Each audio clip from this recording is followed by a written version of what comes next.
Hello fans and frenemies, my name is Nate Drakinator.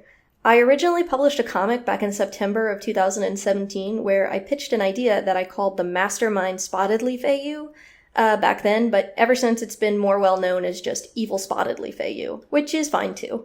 I've seen a ton of different maps and fanfics and art about that now, and everyone is really excited about it, including me. You probably have noticed how many Evil Spotted Leaf maps I've joined, and I just wanted to take a moment to share my own sort of interpretation of the AU, since I don't think I've gone too deeply about it, at least on YouTube. Initially, when I came up with the idea, what I was trying to come up with was an in-universe explanation for StarClan's power creep, and up until the Great Battle with the Dark Forest. If you don't know what power creep is, essentially it's something that happens a lot in stories that run for a long time, where something has to become more and more powerful to top whatever came before it. So, like in Supernatural, how after they fight the devil, then they have to top that evil and make it double evil. And so the antagonist for the next season is like the devil's cousin, who's like even more evil. Or how in Arc 1 of Warriors, StarClan is like really vague and mystical, and only medicine cats could receive signs and visions from StarClan, supposedly. And by Power of 3, Jayfeather would just like show up and yell at everyone and go home. We as readers have like even been inside StarClan now, following the point of view of cats there, which is like way different from how StarClan was originally presented. That's basically like power creep. So for me, having some kind of mastermind or devious intent would explain the power creep.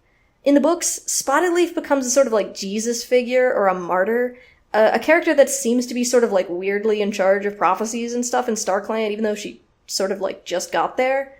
When I thought about that and why that might be, a logical conclusion for me was basically just like, what if that's not an accident? Spotted Leaf died pretty young and tragically, and I thought, what if she was really struck by her early demise and started pushing the boundaries to try and stay relevant?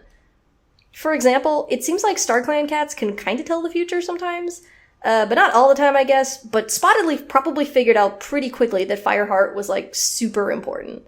Now, if she starts sending, like, a ton of prophecies to Yellowfang, who took over for her, a much older, wiser, and more experienced cat, Spotted Leaf starts crossing that line in a way, Yellowfang would probably just tell her off.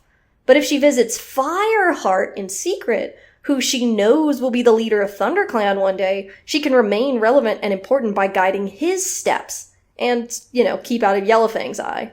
At this point, I think Spotted Leaf still believes she's good and just, because she just can't accept her time has ended so quickly and uneventfully. So she sends Fireheart all these prophecies and dreams, and by the time we hit the new prophecy, Spotted Leaf has latched onto Leafpaw, his daughter. I want you to really think about the blood will spill blood prophecy. Like, yeah, that totally happened. I mean, it came true, but like, why did that prophecy need to be sent? Supposedly, prophecies are like a big deal, and you only send them to clan cats to try to warn them they needed to do something, to guide them to take action. But Leafpool receiving that prophecy didn't actually really change anything.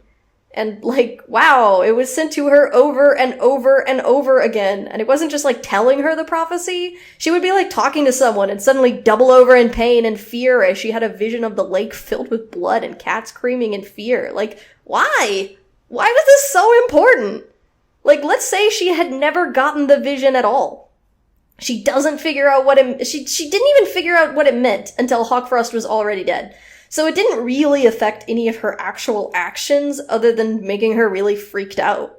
And if the intent was like to warn them to make sure Hawkfrost died, like, so what? In the worst case scenario, where Hawkfrost lives and even becomes leader of RiverClan, why would StarClan step in over this? Chronologically speaking, they had already allowed a ton of really terrible people to lead in Warriors. They gave Tigerstar 9 lives, Oakstar of ThunderClan, who was, like, awful. They gave Brokenstar 9 lives, and he had just murdered the previous leader. Like, they saw that happen. And if they're so worried about Hawkfrost leading the clans to this terrible future, why not just deny him when he shows up for his 9 lives? Why the prophecy at all?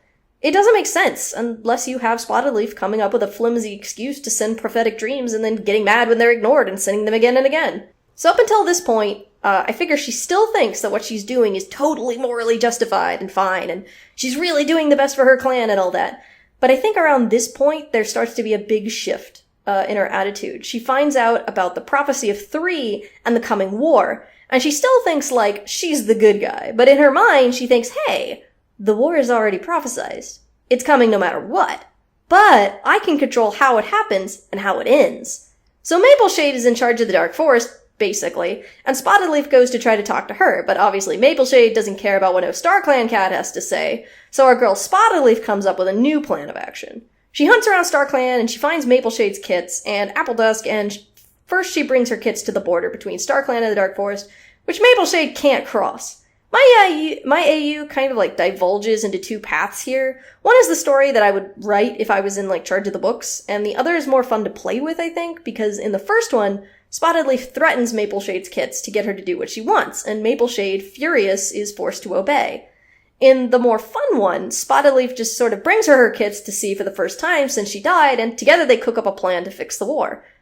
I like this one because then I can ship the 2 evil queens together, and I think that's really cool. But the other one ends with Spotted Leaf eventually dying because she screwed over one too many people, and basically her own actions come back to haunt her. In any case, Spotted Leaf starts obsessing over her plan to fix the war, so it ends in one big showdown that destroys the Dark Forest, with her as the commander of StarClan's army, and she is meticulous about the details.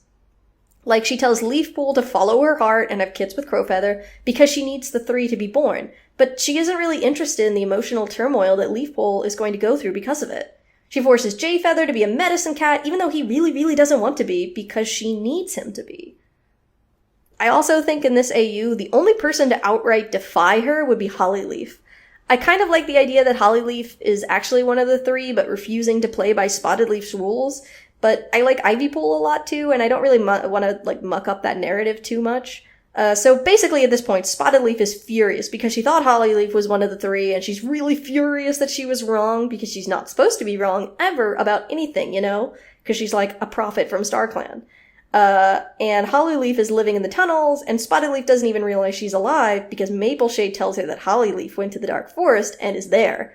But secretly, Mapleshade is training Hollyleaf because both of them want vengeance.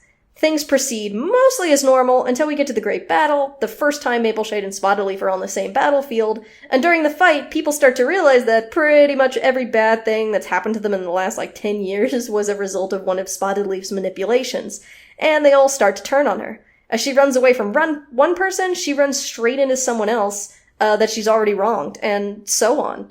Mapleshade starts chasing her, but no one is willing to protect her anymore, and she finds herself surrounded by all the people who she's hurt, and this is when Hollyleaf shows up and gets her. This is sort of like my loose original Spotted Leaf concept, and I've seen a ton of different spins on it from people, and I love seeing how creative people can get, fitting a new villain into an already established plot. And reimagining a character that they've liked for many years, Spotted Leaf, who didn't originally have a lot of personality because she died so soon, and in the story, it was more, her character has been more about the things she does as sort of like a prop than her actual feelings about anything. In any case, I just think it's really amazing to see the different kinds of ways people can interpret the same idea, and I'm really excited that one of my AUs caught on and just sort of inspired people creatively to make new things and interconnect with each other over it. Do you have your own Evil Leaf Evil Leaf. Do you have your own evil Spotted Leaf AU? What parts of the story do you think her being a mastermind or evil would have changed?